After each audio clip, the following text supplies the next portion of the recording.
Estamos, ¿cierto? Hoy día nos toca la exigencia número 8. Ahí dice, toma tu cruz y sígueme. ¿Se acuerdan las que hemos visto? Sí. Son 7. Tenía una presentación que no se pudo mostrar, no fue la tecnología, pero lo que a mí me ha llamado la atención, por ejemplo, no sé si ustedes y que se ha dicho, es que todas las exigencias que hemos visto hasta el momento y las que vienen, si bien una lleva a la otra, pero a su vez todas se conectan, ¿cierto? Eso es lo que hemos dicho hasta el momento. Vamos a hacer unas preguntas en este tema en esta exigencia. ¿Qué es negarse a sí mismo? Estar dispuesto a no obtener lo que uno quiere, sino a dar como sus propios deseos, sus propios planes, sus propios... de estar en una posición en la que a uno no le favorece quizás en un minuto. Quizá es una posición hasta inferior al resto. El negarse. ¿Alguien más?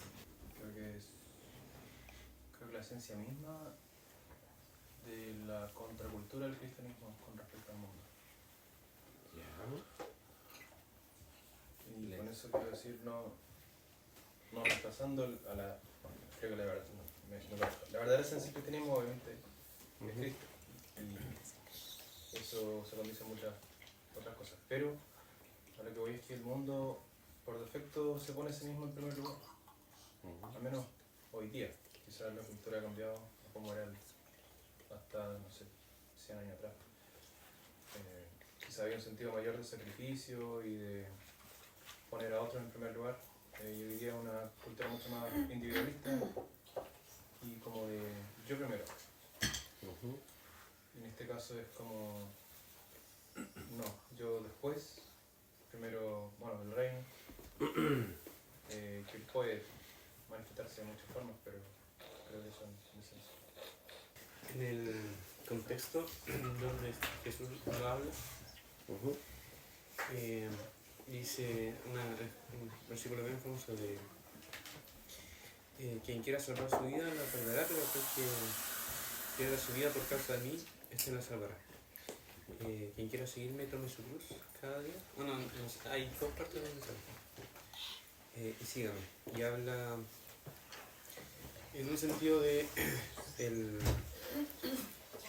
coste o de lo que significa seguir a Cristo en un sentido, yo no lo encuentro tan abstracto, sino bien práctico en un sentido.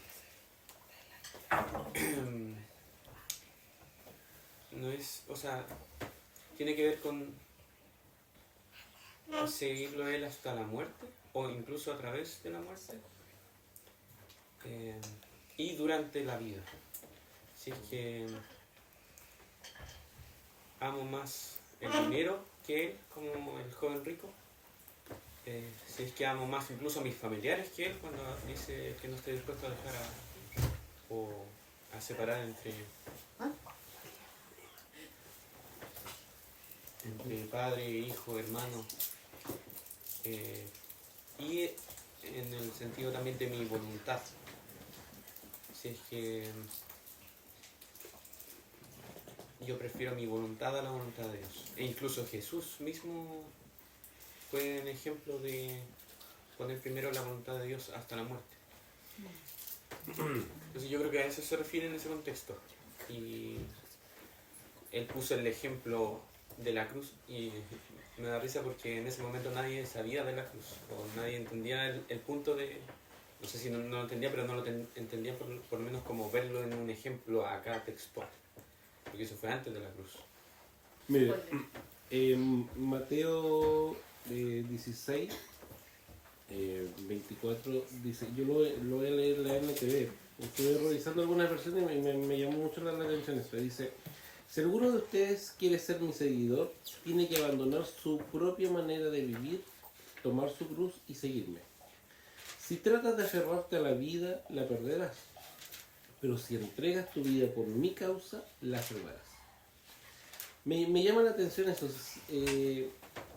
Tiene que abandonar su propia manera de vivir. Wow. Por eso que me llamó la atención esta versión. ¿Cuál es la cruz o las cruces a las que se refiere Jesús? Segunda pregunta. Perdón, ¿cuál era? Mateo 16, 24 y 25. Gracias. ¿Cuál es la cruz o las cruces a las que Jesús se refiere? O sea, me imagino yo que la cruz es una condena. Entonces, como, no sé si se referirá como, toma esto que va a ser así, como de por vida. O que va, no sé, que va a ser como una sentencia, como algo que va a durar cierto tiempo, no sé, me imagino yo. Ya. Tiene que ver quizás con que nacemos en condición de pecadores, por ende condenados a la muerte, y tenemos que negarnos a...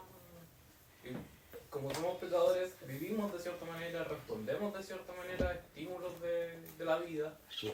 Entonces, como negarnos a eso. Onda, no sé, si se me cruza un auto en la calle, no agarrarlo no insultarlo, sino que quizás abordarlo de una forma más pacífica, no llevárselo. No comunicarse con el conductor del lenguaje de señas. Claro. Entonces es como no reaccionar como reaccionaría cualquier persona ante cualquier cosa de la vida. Yo pensaba igual como al final como que Jesús dice, siga mi ejemplo, que es como la cruz, y como la cruz implicaba sacrificio, hacer como el sacrificio vivo, yo creo que se refiere como a hacer como esos sacrificios andantes y al final como que te implica muchas cosas, o sea, no, por eso como que hay tantos ejemplos como de la cotidianidad que podrían ser igual a la cruz, porque tienen que ver tal vez con ser como Cristo, ser como Jesús, y eso va a implicar muchas veces incluso lo que decía la Galito, ¿cierto? Como condena en el mundo en el que vivimos, en el entorno en el que vivimos, y como también muchas cosas lindas, como que creo que tienen todos sus matices, pero me hace sentido pensar en esto del sacrificio vivo.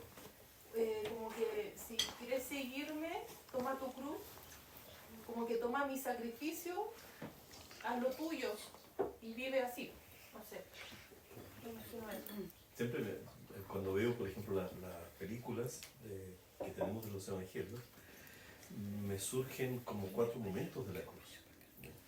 El momento previo a la cruz, donde Jesús acepta ir a la cruz, una cuestión de voluntad, ¿no es cierto? El segundo momento, donde arrastra la cruz, que tiene muchas implicancias, desde vergüenza pública, esfuerzo, etcétera, etcétera, un caminar hacia el Gólgota. El tercer momento es la crucifixión y la muerte en la cruz.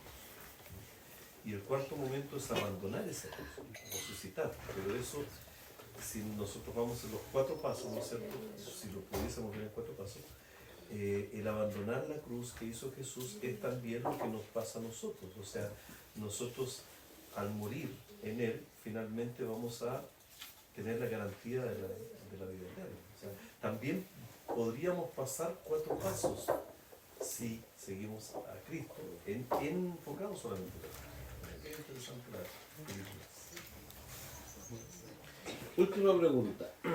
¿Qué significa seguir a Jesús o a Cristo?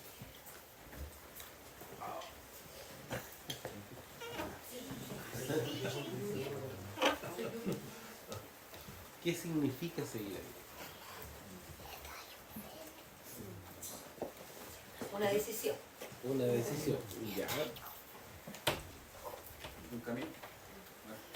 camino. Sí, o sea, no De hecho, lo mismo dice.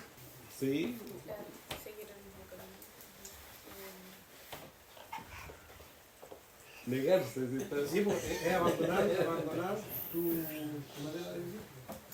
Que decía que también es una acción continua, no es solamente una decisión momentánea, sino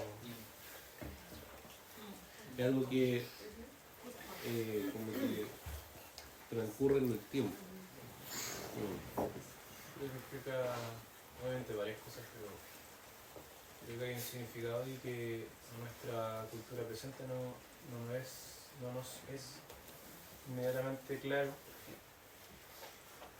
porque en ese tiempo la gente no estudiaba carreras como hoy día. Usualmente eran la figura de El discípulo de él. claro, de una persona que te tomaba y te enseñaba todo lo que tenías que saber sobre cierto tema. Y creo que seguir va en ese sentido como Jesús poniéndonos el brazo encima, en cierta forma yo lo imagino así, quizás no era así para nada, pero así me lo imagino a mí, y enseñándome todas las cosas que necesito saber, y no solo como clases, sino modelo de vida, y hacer todo lo que él hacía. Es que me hizo recordar algo maravilloso, no lo había pensado hace mucho tiempo. En esa época, el que escogía era el profesor a los alumnos, no los alumnos al profesor. Y eso siempre me hace recordar, cuando yo estudié en la Iglesia Anglicana Teología, eran los profesores los que escogían a los alumnos, no eran los alumnos que se inscribían para la clase del profesor, eran los profesores que decían, tú Joel, me vas a seguir. Así. Y es lo que hace Jesús también, o sea, el seguir a Cristo es una decisión más bien de Él que de uno, parece. Y uno siempre piensa que seguir a Cristo es la decisión de uno. Bueno, y es lo que vemos también en los evangelios cuando Él le comienza a llamar a sus discípulos. Y toda la gente que lo comienza a seguir después, se va. y queda en el último momento con los 12. Alimentó 5.000, 4.000, ¿cierto? Mucha gente lo siguió, pero al final los que quedaron fueron los que él eligió. Interesante. Bien, vamos a ver un par de pasajes, ¿cierto? Dice ahí Marcos 1:17. Gracias. Le dijo Jesús, síganme y yo haré que ustedes sean pescadores de hombres. Venir para ser pescadores de hombres. O sea, también el seguir a Jesús en este sentido tiene un propósito. No es un seguir por seguir nomás. Hay algo que hay detrás. ¿Ah? Juan 8:12 dice, Jesús se dirigió otra vez a la gente diciendo, yo soy la luz del mundo, el que me sigue tendrá la luz que le da vida y nunca andará en la oscuridad. En ese sentido, entonces, como dice ahí, seguirle es tener luz. Si no seguimos a Cristo, estamos en la oscuridad. Si seguimos a Cristo, vamos a andar en la luz. Otro pasaje, Mateo 8:22 dice, Jesús les contestó, sígueme y deja que los muertos entierren a sus muertos. Aquí hay un llamado a seguir a Jesús y dejar a los muertos. A mí me llama mucho la atención este pasaje y siempre me ha llamado la atención. Cuando Jesús está llamando, ¿cierto? Y dice, ven, sígueme, no, tengo que enterrar a mi padre. Deja que los muertos entierren a sus muertos. A mí, personalmente, me pasó cuando yo entré a estudiar al seminario. Yo me acuerdo que conversé con mi hermana, ¿ya? Y le dije, mira, Pame, yo voy a entrar a estudiar al seminario y bueno, yo me voy donde Dios me mande. Y estábamos conversando y yo le digo, bueno, tú vives al frente de la casa de los papás y si a los papás les pasa algo, tú estás ahí. ¿Cuánto pasó? 2 años. No, pero claro, 2 años y Pamela falleció. Tu hermana. Tu Mi hermana, hermana. tú habías planificado todo. Claro. Y Pamela había fallecido. Y claro, en su momento fue un golpe fuerte para mí. Pensé dejar todo, pero al final uno se da cuenta que el seguir a Cristo es mucho más que eso. O sea, si yo pongo mi fe en Cristo, todo lo demás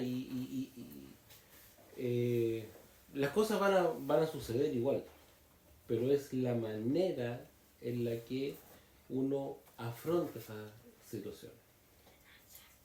Entonces por eso este pasaje personalmente a mí me llama mucho la atención.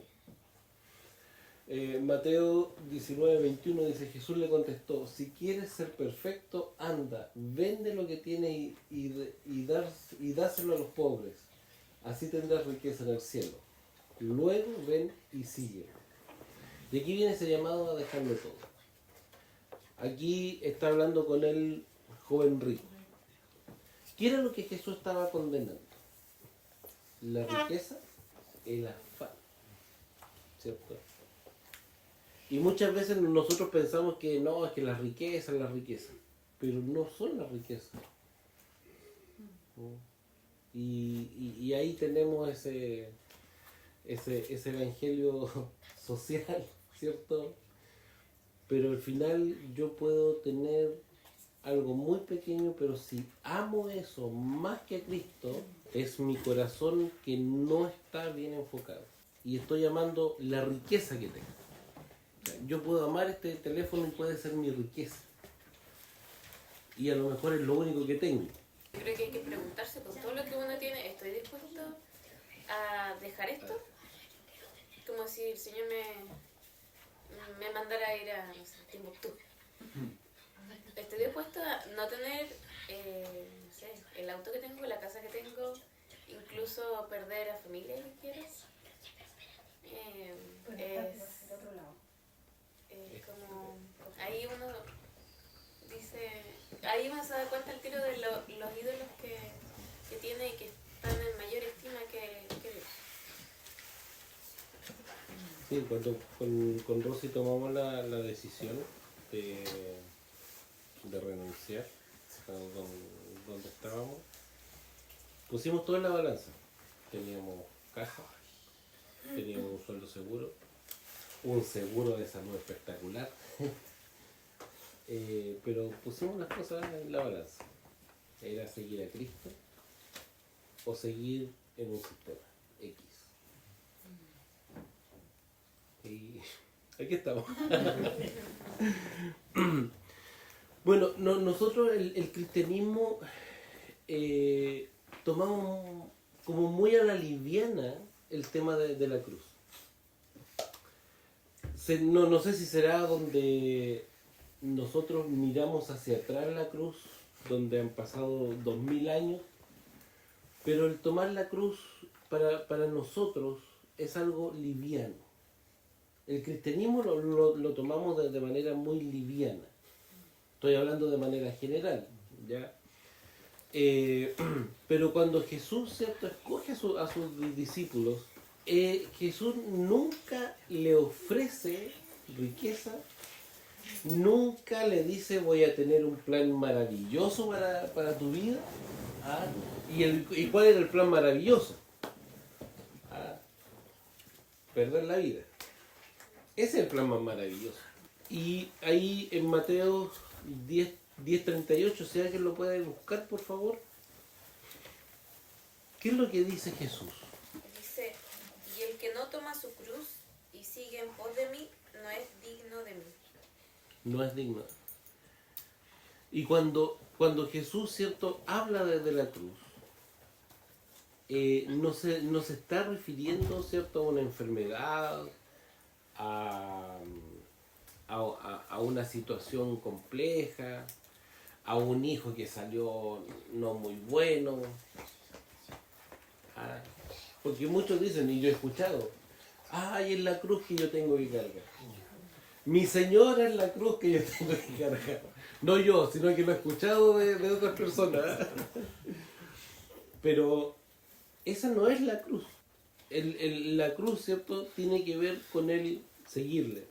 Ahora, delante, ¿cierto?, Mateo decía, ellos no conocían la cruz.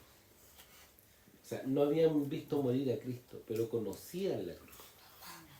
¿Y por qué conocían la cruz? ¿Por qué Jesús antes de él morir les habla desde la cruz? Porque era el elemento de tortura y de ejecución que había en ese momento. Por lo tanto, los discípulos seguramente en muchos momentos se encontraron con personas ejecutadas que estaban colgando de la cruz. A lo mejor iban caminando, iban paseando y estaban viendo una persona ejecutada. O sea, era algo que ellos conocían y sabían lo que eso llevaba. Sabían que el criminal más grande era el que iba a la cruz. Sabían el sufrimiento que había. Jesús no le está hablando de algo desconocido para ellos o de algo que va a suceder en el futuro. Jesús le estaba hablando algo que estaba ocurriendo y que ellos estaban viendo. Es como si alguien ahora nos dijera, no sé, el que quiera ser mi discípulo tome su silla eléctrica y me sigue. Quizás nosotros no lo vemos, no vemos en la calle, ¿cierto?, una persona que me están ejecutando de esa manera. Pero para ellos tiene que haber sido, o sea, si era así, no sé, pues, yo me imagino a mí yo en esa época que me hablen de la cruz, de lo que significaba y todo pensando que eso, los que morían en esos lugares eran criminales, de ponerte tú que eso pudiera ocurrir. Es como, no sé, pues no. De verdad, lo que dice Cristian es cierto. O sea, ellos no podían imaginar a Cristo en la cruz, Sí, pues. pero tenían la certeza de que la cruz significaba muerte. No Sí, había pues. ni un solo sobreviviente. Ni uno solo. Nadie había sobrevivido a la cruz. ¿Y qué era para la gente mala? Y era para la gente mala. los peores de los peores. Sí, pues. Claro. O sea, los reventados, podríamos decir, en También era muy público y mucha humillación. Era como algo... Claro. Iban desnudos, ¿eh?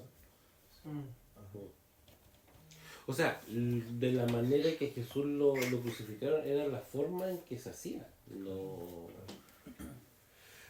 judíos de esa época eran muy pulcros, se tapaban mucho, aún en el desierto, no se mostraban físicamente. De hecho, ni siquiera había contacto físico entre un hombre y una mujer. Un hombre no podía ver a una mujer desnuda, a menos que fuera su propia esposa. Nadie podía ver a un hombre desnudo, a menos que fuera un criminal. O sea, ese era el contexto. Ahora, por otro lado, Jesús, ¿cierto?, dice, el que me quiera seguir tome su cruz, ¿cierto? El que quiere guardar su vida la perderá, pero nos está enseñando una salvación por sacrificio. Porque muchas veces nosotros también, esta es la cruz que yo tengo que tomar para ser salvo.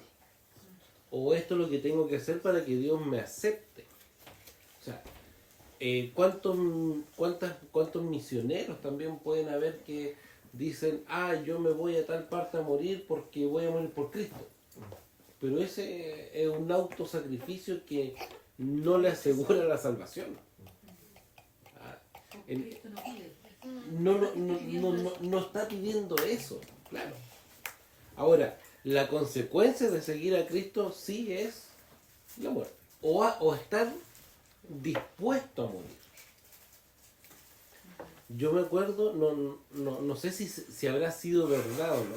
Dicen que yo una vez escuché una historia que en Colombia, creo que fue, llegó la guerrilla a una iglesia, ya se cierra la iglesia y dice los guerrilleros: les damos 5 minutos, el que quiera salir, salga, y los demás que se queden van a morir todos.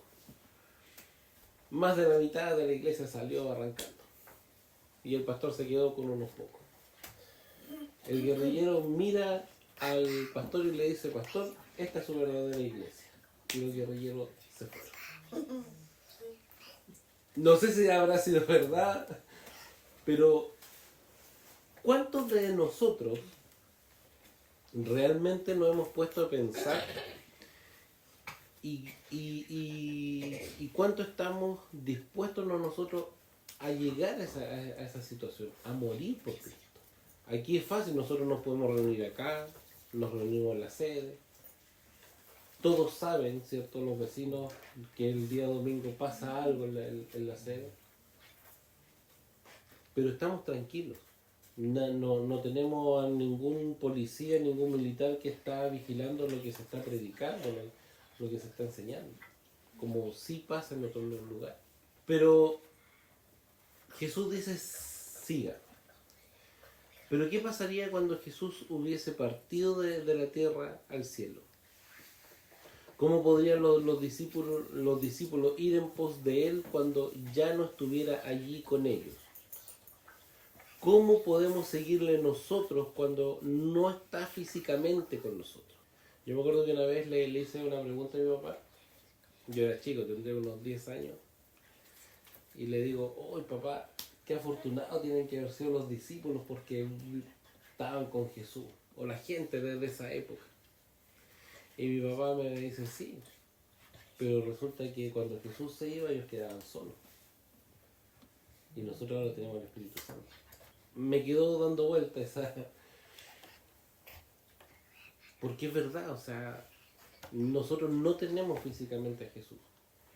Y quizás, ¿cuántas veces hemos escuchado decir: uy, cómo el pueblo de Israel, por ejemplo, eran tan porfiados que viendo los milagros, recibiendo el maná, no creían en Dios o se rebelaban contra Él?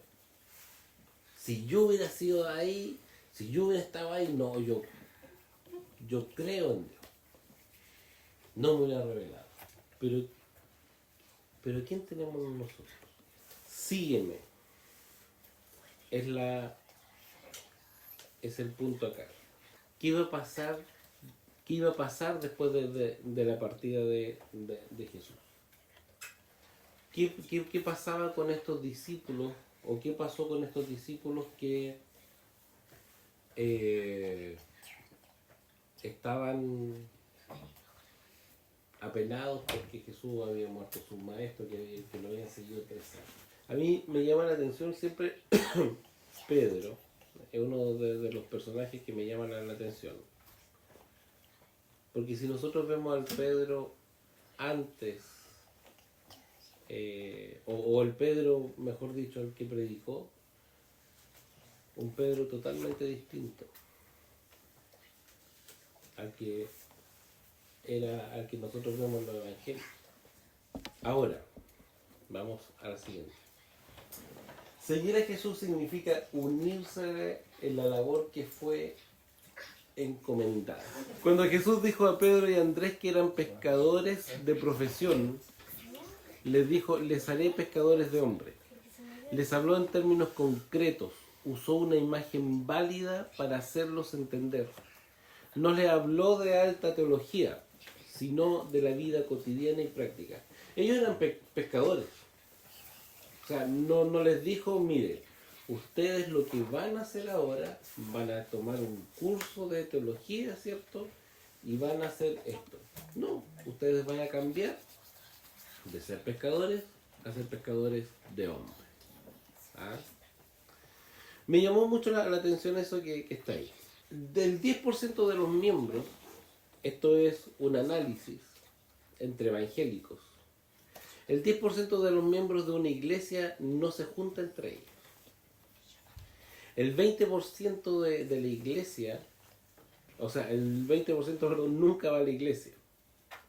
El 25% reconoce que nunca ora. 35% reconoce que nunca leen la Biblia. 40% reconoce que nunca contribuyen o participan en su iglesia. 60% nunca ofrendan para misiones.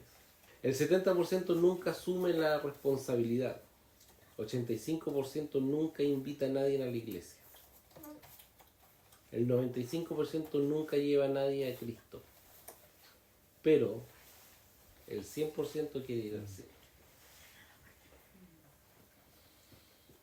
O sea, usted, y aquí también entramos nosotros, o sea, no es en otro lado. ¿Ah? Es aquí. ¿Cuánto de esto no nos pasa a nosotros a diario? ¿En qué porcentaje podemos estar? Y la pregunta es, ¿estamos nosotros tomando esa cruz? Lucas 9, 23 dice que después dijo a todos, si alguno quiere ser mi discípulo, olvídese de sí mismo, cargue con su cruz cada día y me sigue. Cada día. No es una decisión que yo hago un día, que predica el pastor, me ponen una música lenta para llorar, levanto mi mano y de ahí me olvido. Es cada día que yo tengo que tomar esa cruz para seguir a Jesús. La exigencia de seguir a Jesús significa que todos deberían unírsele para lograr lo que vino a hacer a la tierra. Y esto es lo que va reiterando constantemente. Por ejemplo, la exigencia de seguir a Jesús significa que todos deberían unirse, ¿cierto? Mateo 10:45, dar su vida por rescate de muchos. Eso es lo que hizo Jesús.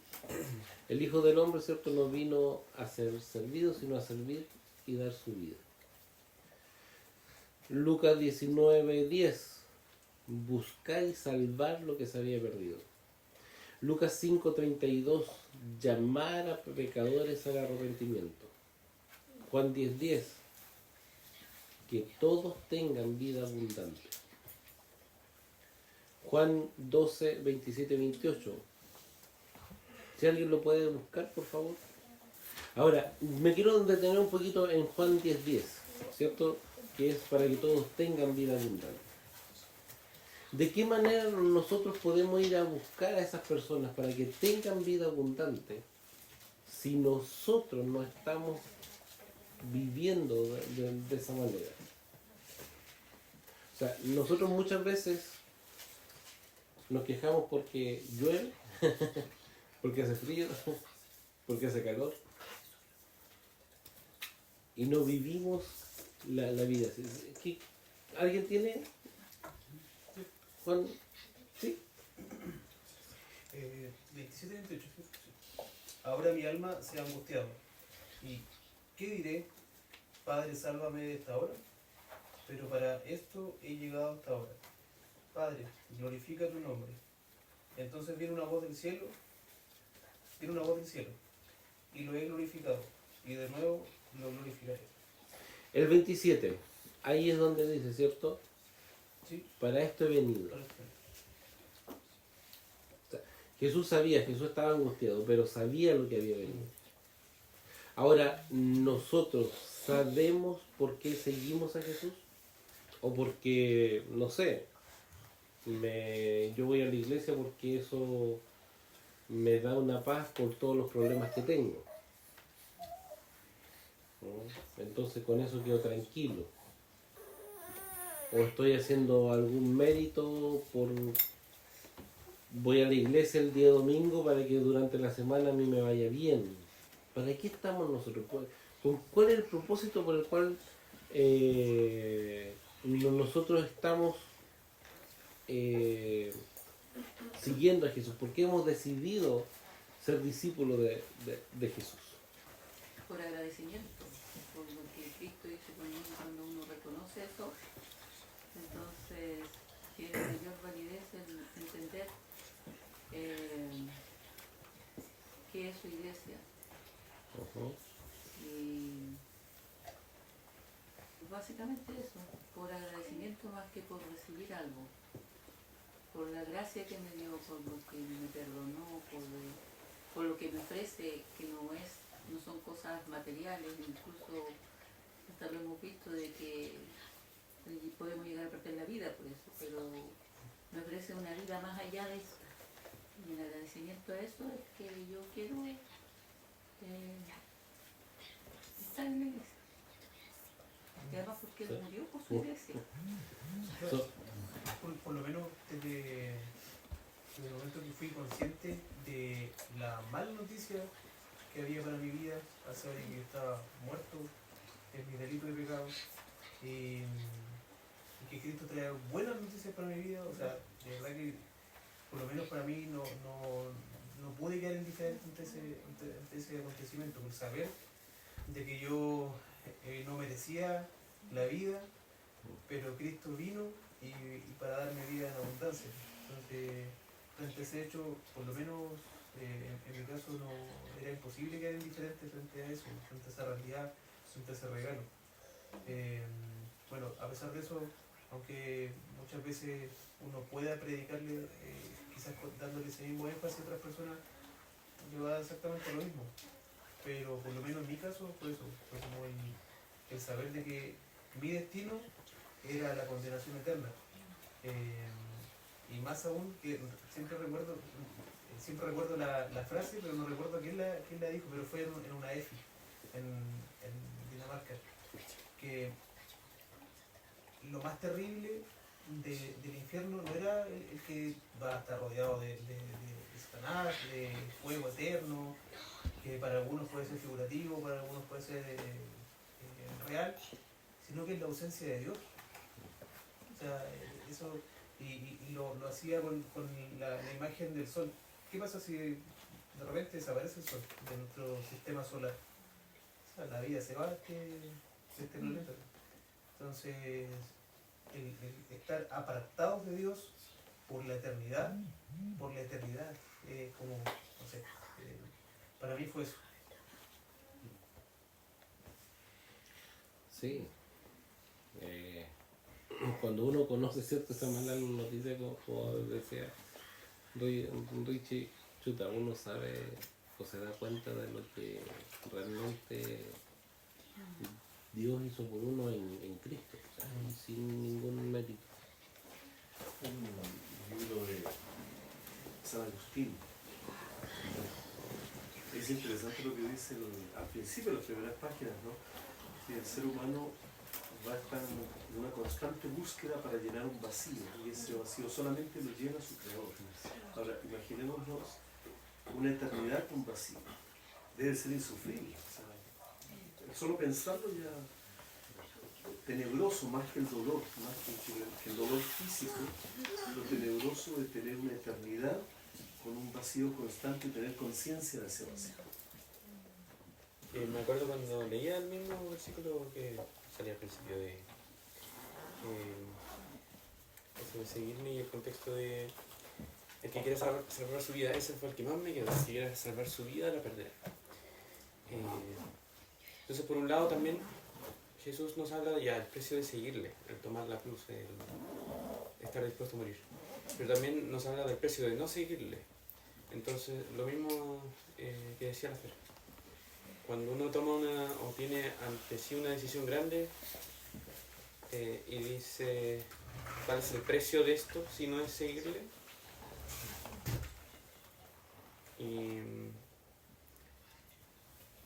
ahí uno se da cuenta que no tiene por dónde perder y que una cosa es, te pueden hablar de la cruz, pero eso es 1000 veces mejor que perder tu vida, en el sentido de perderla en el que Dios te condene y que estés alejado. Sí, ni siquiera es una cosa solamente de ausencia, sino que estando solamente con la ira de Dios.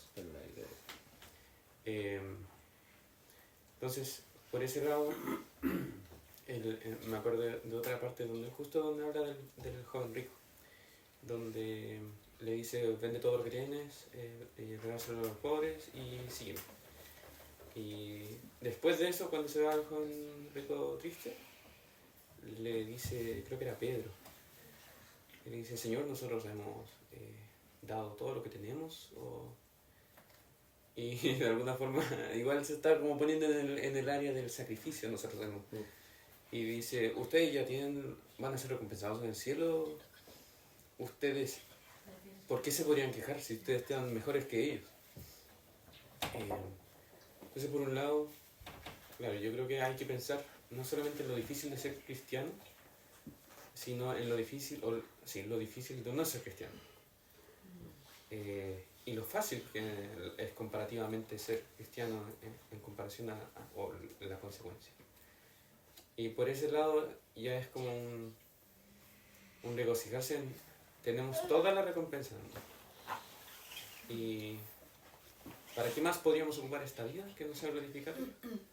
Si ya tenemos todo. Y ahí me llegan las palabras de Pablo en los Filipenses. Todo el resto me es basura por el amor o el conocimiento de Cristo. O sea, y esa basura no es basurita que uno bota, no es un papelito. en el original. Sí. Es más que esa basurita. El seguir a Jesús, o sea, seguir a Jesús también hacia el sufrimiento. Y aquí, en toda esa lista, me quiero detener un poquito en el pasaje de Juan, que dice: recuerdan lo que les dije, el esclavo no es superior a su amo, ya que me persiguieron a mí, también a ustedes los perseguirán. Y si me hubieran escuchado a mí, también los escucharán a ustedes. Nosotros, derechamente, no queremos sufrir, no queremos ser perseguidos, no queremos eso. O sea, ¿qué es lo que nosotros buscamos siempre? Mejor dicho, ¿cuál es la forma en que nosotros presentamos o se presenta el Evangelio? Tus problemas se van a solucionar. ¿Tienes una adicción? Ven a Cristo. Así se va a ir. ¿Tienes problemas matrimoniales? Se van a desaparecer. Pero ¿qué es lo que dice Jesús? O sea, no estoy diciendo que eso no va a pasar. Tiene una enfermedad. Y puede pasar también que Dios a uno no lo sabe. ¿Qué es lo que me llama? A mí también me gusta cuando los amigos de Daniel, ¿cierto?, se enfrentan al rey antes que lo eche al horno de fuego y le dice: Dios nos puede salvar, pero si no lo hace, aún así nosotros no nos vamos a arrodillar. ¿Tenían la confianza que Dios los podía salvar? Sí. Pero ellos también estaban conscientes de que no podía suceder. Pero aún en esa circunstancia, ellos no adoraron. Y nosotros debemos de estar conscientes de que si Jesús fue perseguido, si a Jesús lo maltrataron, o sea, nosotros, ¿puede pasar? Sí.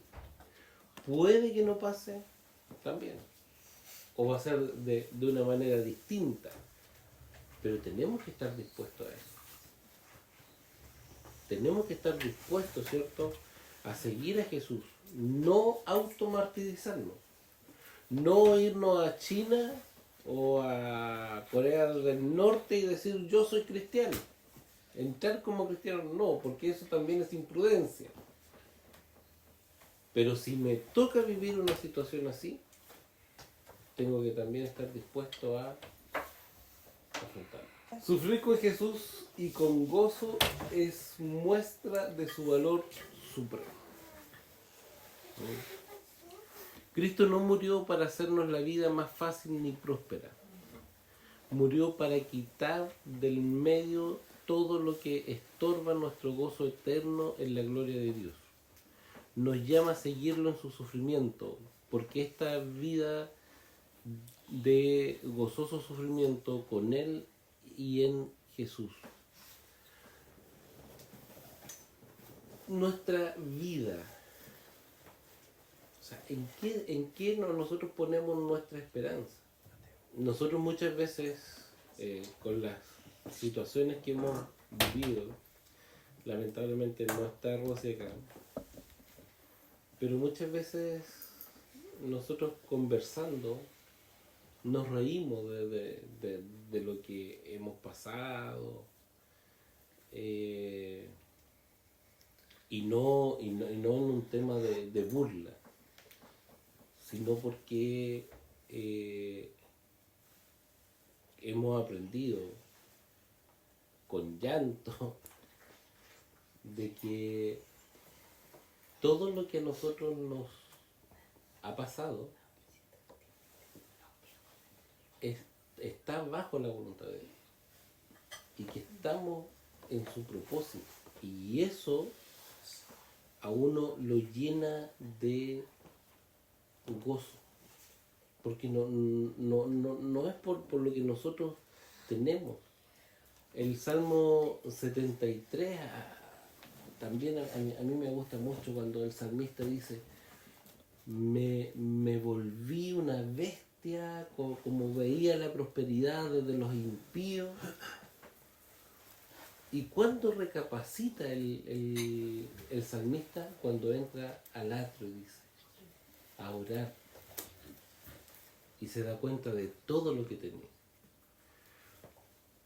¿Y qué es lo que a mí me gusta del Salmo 73? Que el salmista comienza diciendo: Dios es bueno para con Israel. O sea, reconoce que Dios es bueno. Todo lo que pasó con él fue porque él desvió la vista. Y eso es muchas veces lo que a nosotros nos pasa. Por eso que nos vivimos en esta vida abundante, por eso que nos vivimos en este gozo, no importando las circunstancias. O sea, ¿qué es lo que Jesús le dice al Padre, cierto? Que pase de mí esta copa, pero que se haga tu voluntad. ¿Qué nos dice Mateo 5, del 11 y 12? Si alguien me puede ayudar, por favor. Dice: bienaventurados serán cuando los insulten y persigan, y digan todo género de mal contra ustedes falsamente por causa de mí. Regocíjense y alégrense, porque la recompensa de ustedes en los cielos es grande, porque así persiguieron a los profetas que fueron antes de ustedes. ¿Qué es ser bienaventurado? Algunas traducciones lo dicen felices, dichosos, ¿cierto? Pero el bienaventurado, ¿cierto?, es una persona que está plena en su vida. Y Jesús, ¿qué es lo que dice? Bienaventurado, el plan maravilloso de Jesús. Bienaventurados los que son perseguidos. Regocíjense porque lo que le están haciendo a ustedes, o lo que le van a hacer a ustedes, ya se lo hicieron a los profetas. Así que felices.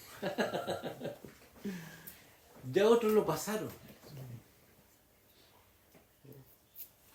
Cuando el autor de Hebreos, ¿cierto?, habla ahí en el capítulo 12 de que tenemos esa nube de testigos,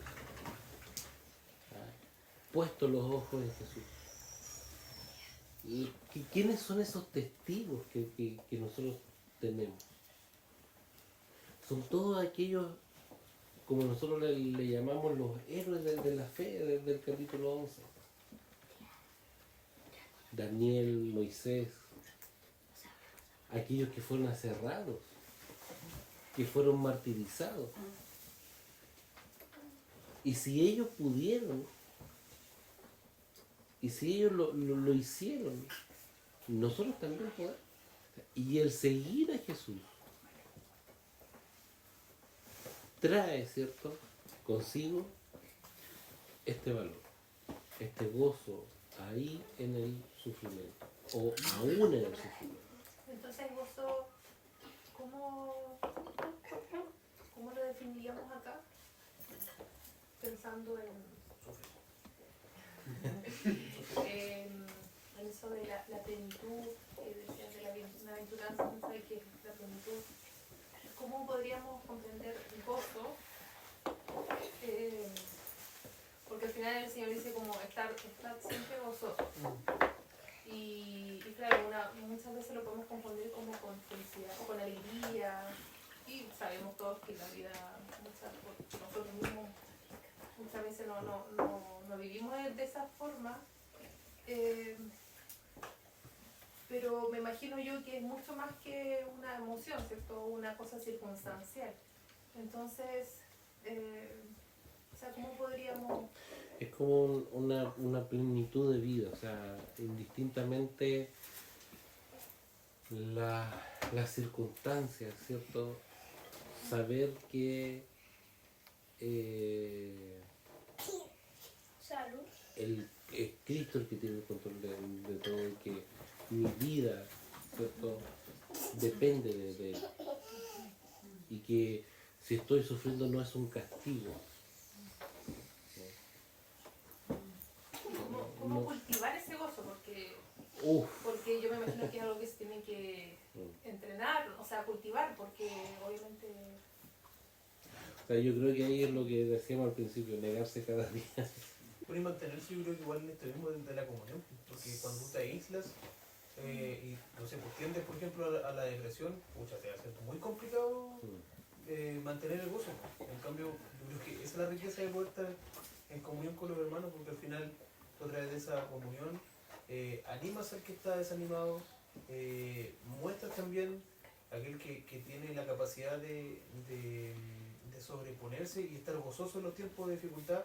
Ese también enseña con su ejemplo a otros, quizás decir una sola palabra, pero enseña también de que las cosas de repente son lo que vivimos aquí en la tierra es para siempre. O sea, nuestra esperanza no puede estar puesta en las cosas terrenales. Siempre, ojalá, nuestra vista esté puesta en lo eterno, en lo que... O sea, en el fondo es ahí donde tiene que mantenerse nuestro gozo, tiene que estar claro, en esa mirada, en lo eterno, no en lo de acá, porque en realidad Jesús nos dijo que aquí en la tierra no lo íbamos a pasar bien, o sea que no, por lo tanto, un cristiano tiene que saber que eso no te puede hacer perder, no que la felicidad, sino el gozo, gozarnos en lo que Él nos ofreció, que es la vida eterna. La palabra en griego es makarios. Ahora, está traducida muy bien en algunas traducciones que dicen bienaventurado, ¿ya? Que en chileno casto sería algo así, oye, que tenéis suerte. Buena aventura, eso es lo que significa, oye, que tenéis suerte. ¿Qué suerte? ¿Ya? Uno dice, pero si estoy en medio del sufrimiento, porque tú tienes alegría interior, que no importa lo que pase alrededor, eso no te lo va a quitar. ¿Por qué? Es exactamente lo que decías tú, Fernanda, antes, porque tenemos una identidad que me hace, a pesar del sufrimiento externo, saber que yo sé de dónde vengo, he sido escogido por Dios y por lo tanto sé a dónde voy. Que a pesar de lo que me pase, en medio del sufrimiento voy para allá. Y no todo el mundo tiene esa suerte, podríamos decir. Eso es lo que significa. Pero claro, dentro, hay que ser honestos que dentro de nuestra misma comunidad pueden haber hermanos que, lo que decían antes, que tienden a la depresión, tienden a dimensionar por los mismos problemas. Entonces, por las circunstancias externas, cuando aquí el enfoque es más interno. Sí. Esa es la clave, el kit del asunto. Oye, que tenés suerte, porque tú tienes una paz que el mundo no tiene, que el mundo no puede explicar. Ese es el sentido. Yo creo que es interno y interno. Claro, es panorama interno del y cielo. eterno, exactamente. ¿Mateo? Sí. Hay varias partes, los salmos es un harto ejemplo, pero hay varias partes donde se nos llama a dolernos, o a sufrir, o a llorar incluso. Pero eso no se contrapone, o incluso la depresión uno podría decir, Nehemías, no podría decir ese personaje, el llorón. O, Jeremías. sí, o hay, perdón, dije quién. Jeremías. Perdón. O pastores que sufrían con depresión. Entonces, yo creo que uno mal tiene el concepto como de que el antónimo del gozo es la depresión. Yo no sé si estaré en lo correcto, pero yo, por lo que veo en la Biblia, en los ejemplos, yo por lo menos pienso que el antónimo del gozo sería la desesperanza. Lo que no veo en personas que pueden estar sufriendo, que pueden ver, no sé, me imagino siempre los primeros 3 siglos de la persecución donde eran asesinados y cantaban. No era que estuvieran felices, pero estaban con esperanza, sabían a dónde iban. Yo creo que ese es más el antónimo que la depresión. Que hay una cosita que nosotros, claro, hablamos de la vida eterna. Y nosotros cuando hablamos de la vida eterna, ¿cierto? Pensamos después de la muerte. No, que vamos a tener vida eterna. El problema es que, o no el problema, pero la vida eterna la debemos de empezar aquí. Aquí comienza la vida. O sea, en el momento que nacimos de nuevo, comenzamos a vivir la vida eterna. Pero nuestra visión temporal no nos deja ver más allá. Y si nosotros viéramos más allá, lógico que el gozo sería distinto. Las circunstancias, si bien nos pueden afectar, ¿ya? Pero no perpetuar ese dolor. No hacerme la víctima, pobre de mí, lo que me está pasando. Entonces, ese es el tema acá, que cuando nosotros tenemos ese gozo, esa plenitud de vida, y ahí me gusta mucho ¿cierto? La primera pregunta desde el catecismo de Westminster, o sea, ¿para qué fuimos creados? Para glorificar a Dios y gozar de Él para siempre. O sea, si nosotros nos gozamos en Cristo, las circunstancias nos van a afectar por el momento, pero el gozo va a ser pleno.